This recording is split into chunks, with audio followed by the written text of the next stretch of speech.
For those who sounded the bugle earlier that Sunday Oliseh was not quite mature enough to handle the job of the Super Eagles coach, or the job of the Super Eagles coach was just too big for him, considering his budding career and the inexperience in his coaching career profile, must at this moment be getting their credit for a good foresight. The experience in recent weeks have demonstrated that Oliseh is not really matured to handle the task of being coach of the Super Eagles. Far away in Zurich is a new dawn when it comes to global football administration. And of course, the NFF President Amaju Pinnick, along with the Secretary General of Nigerian Football Federation, and of course, the first Vice President of the Nigerian Football Federation, Barrister Sheyi Akinwumi, all in Zurich, and just voted for that next level that will bring about a new dawn when it comes to administration of global football. Of course, it was the final seal and the nail on the coffin for the man that was described as the emperor of global football, talking about Sepp Blatter. It is Hot Sports, and it promises to be a very exciting package of the program this Saturday. Trending on Hot Sports this week, the big games in the English Premier League take center stage on Games Watch. Our regular segments, Hot Sports News Desk and Entertainment Zone keep their places, and our main issue today, we focus on Sunday Oliseh's planned visit to key Super Eagles players in Europe ahead of the crucial Nations Cup qualifier against Egypt.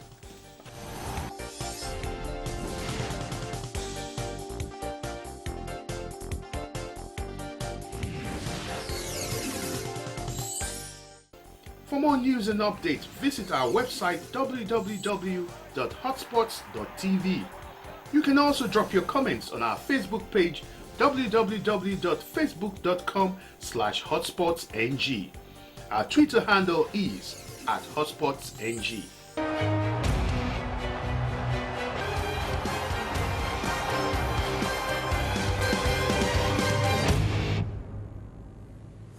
After last week's FA Cup matches, the English Premiership returns this weekend with some juicy matchups. West Ham, fresh from a quarter-final qualification in the FA Cup, will take on a resurgent Sunderland, who are battling to avoid the drop. Sam Allardyce will look to Jermaine Defoe to once again deliver the goods for his side, while Emmanuel Emenike would hope he gets a continued run in the starting lineup and more goals to follow. Tabletop in Leicester City hosts Norwich City, and the Foxes will hope to pick 3 points to stay ahead of the competition.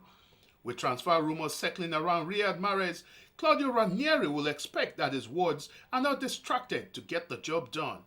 Southampton have not given up hopes on a Champions League slot, even with the Europa League well within their reach, and in pursuant of this, they will host Chelsea, who have not lost any league games since Guus Hiddink return. Ronald Koeman will hope he can outwit his fellow Dutchman Hiddink in a tie that holds seemingly huge importance to both sides. Also on Saturday, Odion Ighalo will hope he can return to scoring ways when Watford hosts Bournemouth. Ighalo has failed to score in his last 3 league matches, his last goal coming against Newcastle. Bournemouth will however hope to stall him to boost their chance of avoiding the drop. The big games of the weekend come up on Sunday as Liverpool locks horn with Manchester City in the League Cup final. This weekend's Cup final will be Liverpool's 12th, having won 8 of their past 11. While City have managed just 3 wins from 4 finals, the latest coming in 2014. With City having 1 leg in the quarterfinals of the UEFA Champions League, they will fancy their chances against a side they've never met in the League Cup final.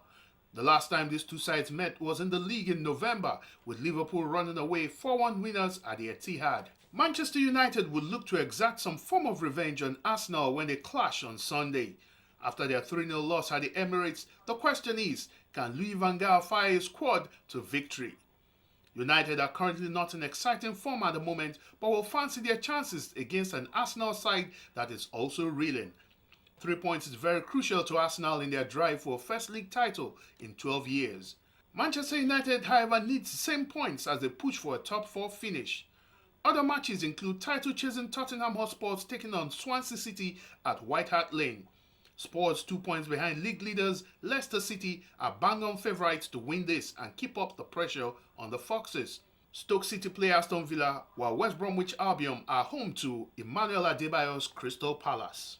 In the Spanish La Liga, Real Madrid and Atletico Madrid cannot afford to drop any more points as 9 and 8 points separate them from league leaders Barcelona.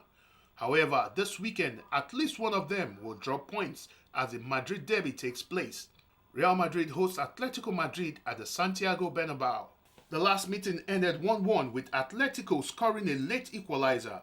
Los Colchoneros will hope that Los Blancos are not at their best, and with Gareth Bale and Karim Benzema expected to be absent, Real Madrid may just be waiting against the tide.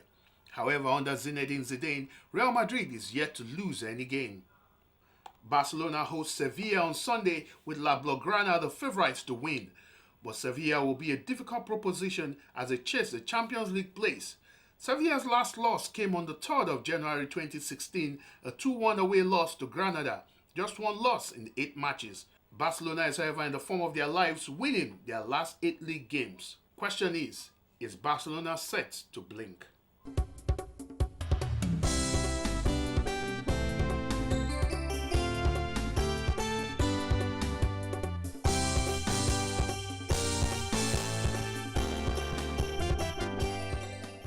In the Nigeria Professional Football League, 3 matches have been postponed due to continental assignments. The game between Nasarawa United vs Giwa FC, Sunshine Stars vs Enyimba, and El Kanemi Warriors against Aqua United have all been postponed due to international assignments by Nasarawa United, Enyimba, and Aqua United. Matches coming up this weekend are Rivers United vs Ifeanyi FC, Shooting Stars vs MFM FC, Ikorodu United will play Lobi Stars, Heartland at home to Abia Warriors, Kano Pillars play Wiki Tourists, Plateau United hosts Warri Wolves, while Rangers International of Enugu will play Niger Tornadoes in Enugu. Greenhouse emerged winners of the maiden edition of Fidel Group of School Sports Festival held at Agege Stadium, Lagos on Thursday. 4 houses contested in the competition, with Greenhouse finishing ahead of others with 10 gold, 8 silver, 3 bronze medals. Red House came second with 9 gold, 9 silver, 11 bronze medals, while Yellow House clinched the 3rd place with 8 gold, 9 silver medals and 8 bronze medals. Blue House took the rear with 7 gold, 11 silver and 10 bronze medals. The chairman Fidel Group of Schools, Deacon Ayodele Philip Adelusi, expressed satisfaction with the performance and enthusiasm of the children being the maiden edition of the competition. The vision and mission of this school is to take education to the highest level, to impart knowledge on the younger generation. And part of the talent hunt we are doing is this entire sport. We want them to marry their talents with their acquired skill, which is education. And I know the sky will be their limit. That's only what we are trying to build in Fidel Group of Schools. You gave an award to the best team in Africa, Côte d'Ivoire, for winning the Nations Cup. You gave an award for the best coach, that's the Côte d'Ivoire coach, Renat. Then you are talking about the player of the year. Just because he has won it for 4 times, they didn't want him to make history winning it for the 5th time. He felt the award shifted to Abu Mayang was unfair. Make him go sit down, na him papa destiny. Na him papa get the award. This award himself. Make him go make him own now. He don't get 4. I be 3, I be 4. He don't get them before. So make him go make him own. Carpenter they make award. The welder film make one for him. If not people, aluminium people, then go mold one for him. Make him not take a bath. That day just do face like a crab. Now see what they call him shake up with that. You just make face. Who they look your face? That boy and I then give him to make the boy who hold on for small. Hold on for small. Leave that thing. I beg you. The boy wouldn't give him to you. Okay, make himself keep him small.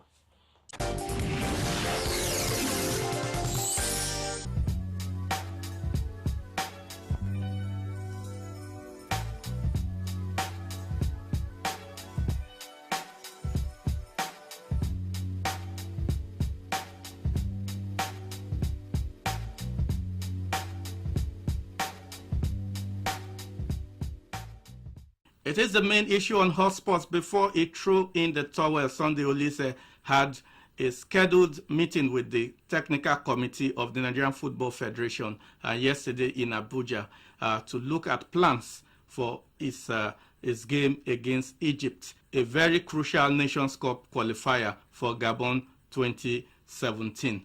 Of course, he did not attend that meeting in the wee hours of Friday morning. He has already thrown in the towel, resigning his appointment as coach of the Super Eagles of Nigeria. On that same day, that was yesterday, Olise had planned to visit some of the players in Europe, particularly in England, a mission that was turned down by the Nigerian Football Federation. I think that is one of the grounds or one of the problems Olise had with the Nigerian Football Federation, and maybe one of the reasons he threw in the towel. We tried to do a post-mortem of that failed plan to visit players of the Super Eagles in Europe. And on Hotspots, we're asking today, was that visit ahead of the Egypt match really necessary? That is our main issue on Hotspots this Saturday.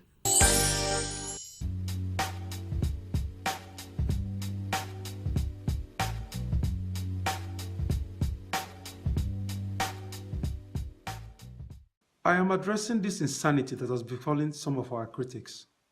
And I call it insanity because you must be insane to start seeking a plebiscite on the future of the national team's coach of Nigeria because we lost Chan. With all due respect, Chan is probably the least important tournament that is held by CAF. And it's a tournament that weighs more on the strength of the leagues against one another. You can see how far Congo has gone. You can see how far the Mazembe goes in the African Champions League. What then should be done to the coaches of Ghana, South Africa, and Egypt, who did not even qualify to this tournament? I understand that we are sad that we lost it, but this insanity, this constant insanity that each time the Super Eagles loses, some usual critics go on air and start airing against the future of the start seeking a plebiscite as regarding the future of the chief coach of the Super Eagles. This is madness. They did the same thing when we lost our first game against Congo, which was a friendly game. They were asking questions again. Is this the right person to be the coach of the Super Eagles? Now we've lost to Guinea, which is, this loss comes after a 10 games non-losing streak of the Super Eagles. Yeah, I'm counting.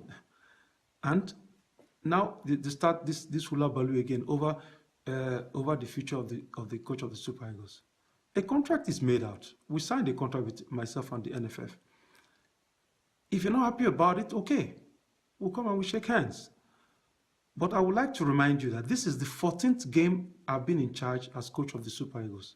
And we've lost only 2 and only 1 official game.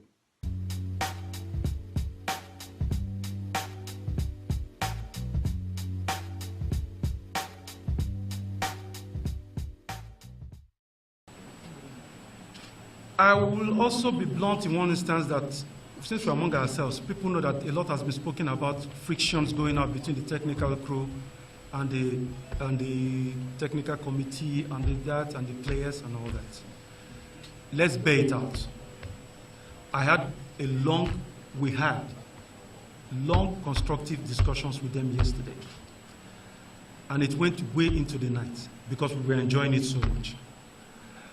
Of course, there are times we will not enjoy those discussions like it was yesterday. There are times that it will be. But the basic thing there is that they made it clear to me that they were willing to stand and support us.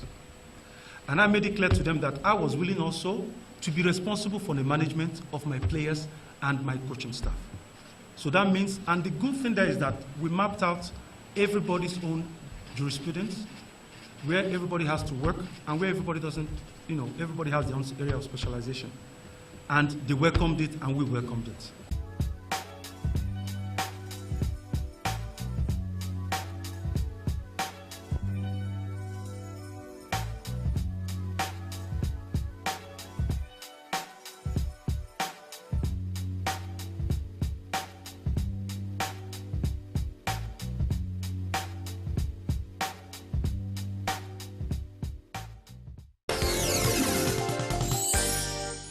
Yes, like I said earlier on, you cannot understate the importance of meeting your players one on one. We've had situations in the past where players tell you they are ready for a game, they tell you that they are fit and all that, and you take their word for it. You even say, yes, I have doctors here who, when they come, I can check up on them. It's wasting of time. This match we have against Egypt, the double header, we all know how important it is. If Sonny Olise decides to go to Europe, I want to see Victor Moses, who for several matches now has not played for the Super Eagles. I think he's right to do that. And in the process of seeing one or two players, it takes the opportunity to see other players, see the situation, talk to their coaches, see the way they train, know the player's mental state. You cannot determine that by just speaking with the player on phone or Skyping with the player. You see the player one-on-one to be able to determine the player's mental state and how physically ready the player is for this match. Then, in situations like that, the player is even more open. He's comfortable. He's happy that his coach is thinking of him and coming to visit him and see how he's doing, and is more open to him, letting him know some of the issues that he has. And the coach is in a position to be able to say, okay, how can I address all these issues? So when we say because of money, football is a money game. If you're not going to spend money, then you should stay out of the game. I absolutely disagree with you. A lot of things happen these days that you can actually view on the internet or even watch on cable TV. Over the weekend, we saw the same Victor Moses you talked about, how he scored a fantastic goal in the FA Cup. The same for Emenike and all of that. We can sit in the confines of our room and watch a Mikel Obi's resurgence under Gus Indig. We can see a Kelechi Iheanacho make his debut, in midweek in Champions League. What I'm suggesting is it's easy these days for via technology to monitor players. So it is not until you travel to meet them physically. How much can you achieve when you have a 10-15 minutes meeting with these players? Anyway, if you're not good, you're not good. Even if I come to meet you, will that turn a Titus Bramble? Will that turn a Titus Bramble into a Cristiano Ronaldo? So even if I go visit him, will that suddenly make him a superstar? Those players are good you or can not. you pick up your phone and speak with them. Using Cristiano Ronaldo as an example. I'm not using Cristiano Ronaldo. I'm saying will that turn Titus Bramble to Cristiano Ronaldo? Just because you have visited. You cannot. If you're not good, you're not good. You already know the quality of this player. Exactly. So that is seeing them? That is a by the way. What is seeing them? How do you justify going to see them? Watching. Okay, for instance, I've seen many YouTube videos of players, and they look like fantastic players, world-class players. But once you watch them, you see them one-on-one, you discover that some of these videos are doctored.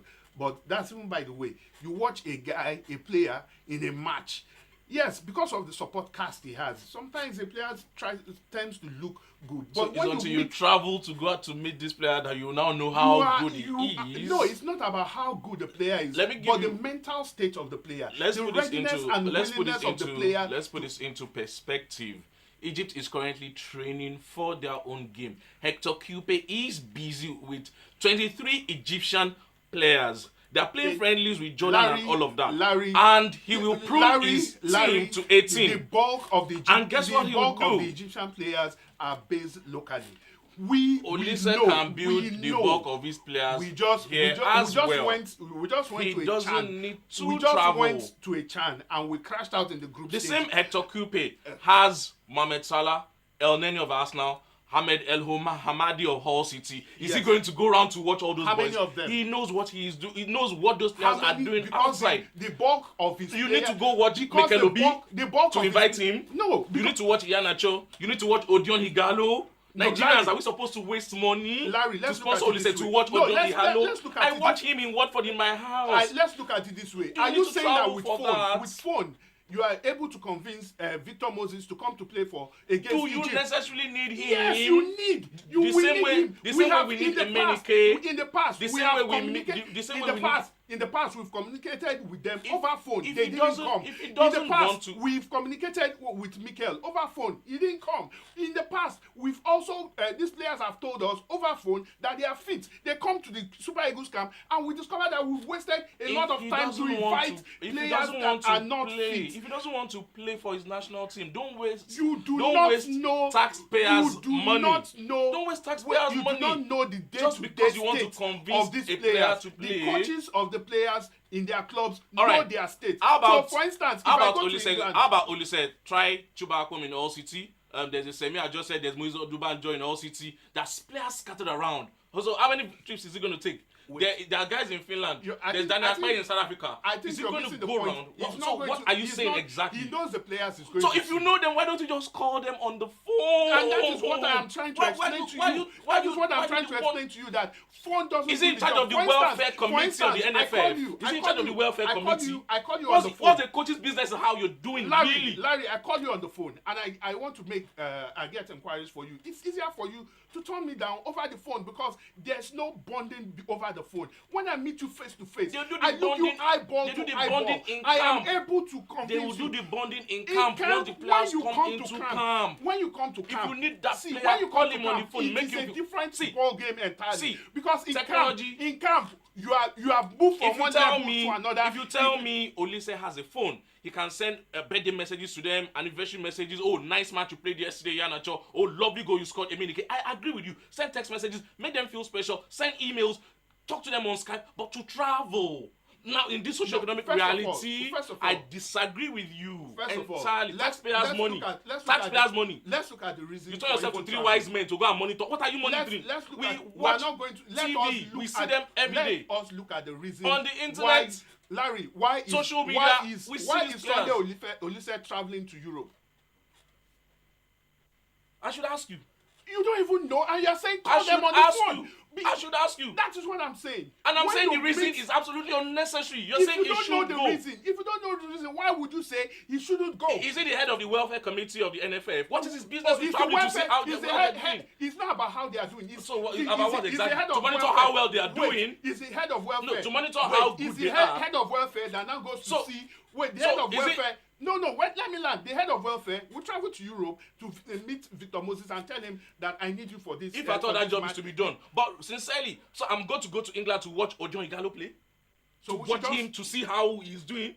I don't know Odion Ighalo has scored 14 goals. I don't know Iheanacho has scored a hat-trick recently in the FA Cup. Those are just stats. Except you want to go out. Except you are junketing, really. Alex Iwobi is trying to break into the Arsenal team. We all see these things. Chuba Akpom is on loan. We see these things. What are you going to monitor? Stay here, Olise, and do a good job. Chekatara scored in midweek in one of the games. You keep talking about this. Monitor your local league. You keep talking about these home-based players as if we just packed them. We took them to Chan and we saw what they did. They couldn't walk past the group stage. And you keep saying get the home and just invite 2 or 3 foreign base. Rome wasn't built in a day, so will the Nigerian league not be built in a day? That is why we are growing our local league little by little. Tell Sunday Olise to go to Agege Stadium. Go and watch MFM versus Rivers United and discover players like Musa Newman and discover other players. Don't waste taxpayers' money. We are in a critical stage now. It's a game against Egypt.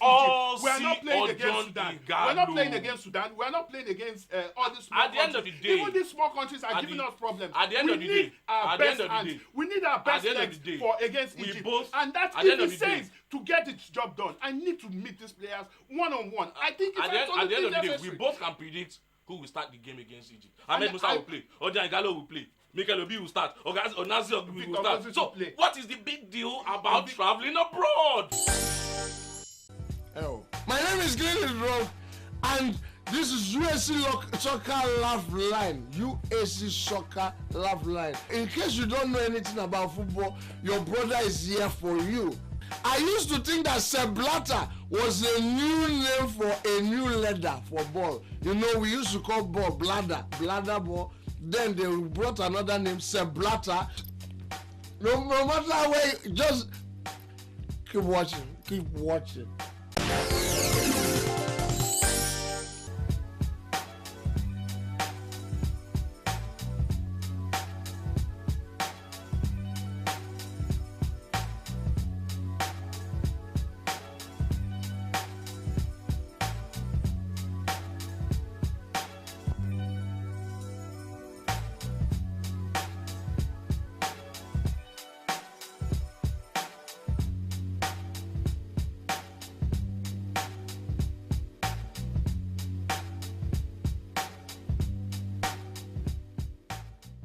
Well, it is the last lap, the final whistle of Hot Sports this Saturday. And of course, talking about Sunday Olise, who has already thrown in the towel, resigned as coach of the Super Eagles. Yesterday, he planned to meet key players of the Super Eagles in Europe, a plan that was turned down. And maybe just one of the reasons why he said, I'm no longer interested in continuing as coach of the Super Eagles. Was that visit really necessary in the first place? Why not get to us through SMS and through our social network platform? And we'll be very glad to air your views on the program. That's how far we can go on Hotsports this Saturday. We'll be back next Saturday with another exciting episode of the program.